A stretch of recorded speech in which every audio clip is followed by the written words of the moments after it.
सकाळ सकाळ शुभ सकाळ. मी तुमची होस्ट अँड ज्योत्स्ना. माझ्या ट्रॅव्हल व्लॉगच्या तिसऱ्या पार्टमध्ये आज आपण जाणार आहोत वेंगुर्ला. आणि वेंगुर्ल्याला मी तिकडून तुम्हाला तिकडचा बीच दाखवणार आहे. मी जिथे राहणार आहे गोळवन रिसॉर्टला, तो रिसॉर्ट दाखवणार आहे. आणि तिथून पुढे आपण रेड्डीच्या गणपतीला जाणार आहे. तर चला मंडळी, दाखवते तुम्हाला माझा पुढचा प्रवास.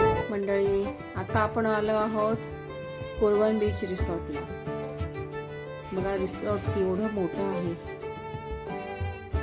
सकाळचं वातावरण एवढं सुंदर आहे. हा रिसॉर्ट समुद्र किनाऱ्यावर वसलेला असून आसपासचा परिसर हिरवागार आणि शांततामय वातावरणाने भरलेला आहे. रिसॉर्ट मधून सरळ बीच वरती जाण्याचा हा गेट आहे आणि या गेट मधून आपण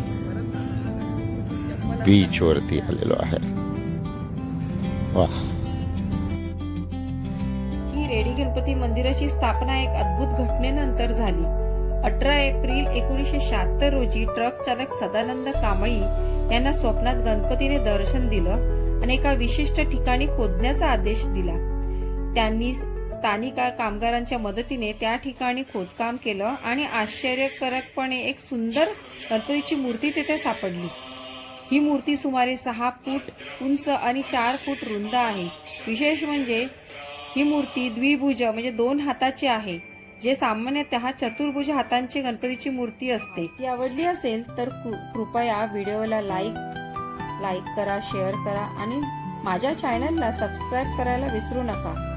पुन्हा भेटूया अशाच कोकणातल्या अजून एक सुंदर जागेसह. जय महाराष्ट्र.